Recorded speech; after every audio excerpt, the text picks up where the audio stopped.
अगर तुम सूरज की तरह चमकना चाहते हो तो पहले सूरज की तरह जलो। ये बात उस शख्स ने कही थी जो खुद उसी सूरज की तरह जले, लेकिन उनकी चमक के सामने सूरज भी दिया बन गया।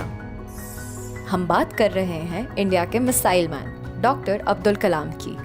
ये बात है 2005 की, जब इंडिया से कलाम साहब स्विट्जरलैंड गए अपनी टूर के लिए। 26 मई 2005 को वो स्विट्जरलैंड में लैंड हुए। स्विट्जरलैंड से लौटने के बाद उनकी याद में, उनके सम्मान में स्विट्जरलैंड गवर्नमेंट ने 26 मई को साइंस डे डिक्लेयर कर दिया। इस बात से कलाम साहब की शोहरत का अंदाजा लगाया जा सकता है।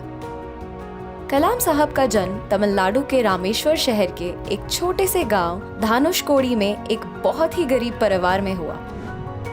उनके पिता एक छोटी सी नाव चलाया करते थे, जिससे उनकी फैमिली को मुश्किल से 2 वक्त की रोटी नसीब होती थी। उनके घर में कोई भी पढ़ा लिखा नहीं था, लेकिन कलाम साहब को बचपन से ही पढ़ाई लिखाई का बहुत शौक था। उनकी फैमिली गरीब तो थी, लेकिन फिर भी वो कलाम साहब की पढ़ाई में पूरा सपोर्ट करती थी। कलाम साहब भी अपने परिवार की हर मुमकिन मदद करते थे। वो हर सुबह स्कूल जाने से पहले घरों में अखबार बेचा करते थे, ताकि उनकी फैमिली पर उनकी पढ़ाई का ज्यादा बोझ न आए।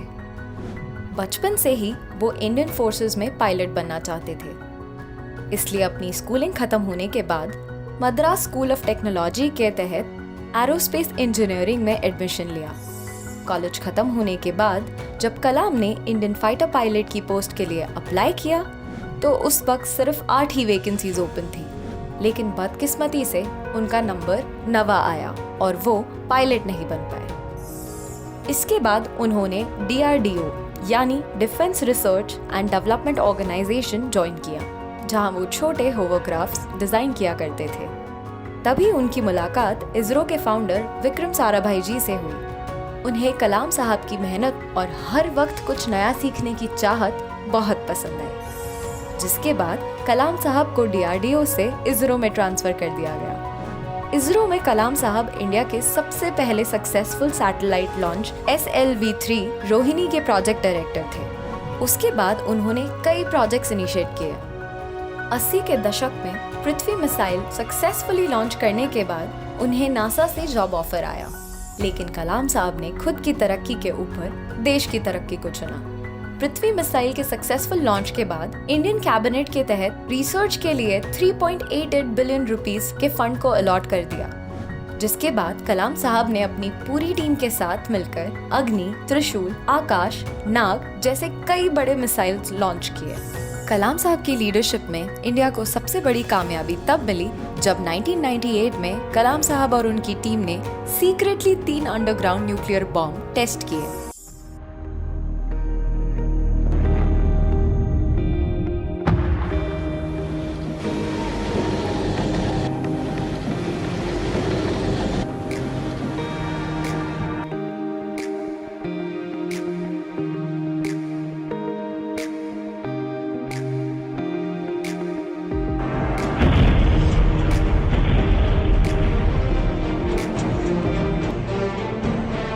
Today, at 15:45 hours, India conducted 3 underground nuclear tests in the Pokhran range. These tests conducted today were with a fission device, a low yield device, and a thermonuclear device. DRDO and DAE have effectively and efficiently coordinated and integrated their respective technological strength in the national mission to confront the country with the capability to vacate the nuclear threats. अभिनंदन होना चाहिए वैज्ञानिकों का। कलाम साहब की मेहनत रंग लाई। अब भारत भी दुनिया के शक्तिशाली देशों में से एक था। भारत भी एक न्यूक्लियर पावर था। इसके बाद सारा देश कलाम साहब को इंडिया का मिसाइल मैन पुकारने लगा। 2002 में APJ इंडिया के 11th प्रेसिडेंट बने। अपनी प्रेसिडेंशियल टर्म के वक्त जब वो केरला विजिट के लिए गए थे, तब उन्होंने 2 लोगों को केरला के राजभवन में as a presidential guest invite किया। वो 2 लोग कोई बड़े सेलिब्रिटीज नहीं थे, बल्कि एक चपरासी और एक छोटे से होटल का मालिक था, जिनके साथ उनकी त्रिवेंद्रम में काम करते हुए दोस्ती हुई थी। कलाम साहब के पास जमीन जायदाद नहीं थी तो बस किताबें। लेकिन अपनी कहानी और कामों से ये मिसाइल मैन पूरी दुनिया के लिए एक मिसाल बन गया। हम उम्मीद करते हैं कि कलाम साहब की इस कहानी से आपको लाइफ में कुछ मोटिवेशन मिला हो, क्योंकि आज कलाम साहब सर, इससे पहले कि सपने सच हों, आपको सपने देखने पड़ेंगे। कलाम साहब की कहानी और कामों को एक वीडियो में बताना असंभव है, इसलिए हम दूसरे भाग के साथ जल्द ही आएंगे। उड़ान पर। उड़ान, लेट्स फ्लाई।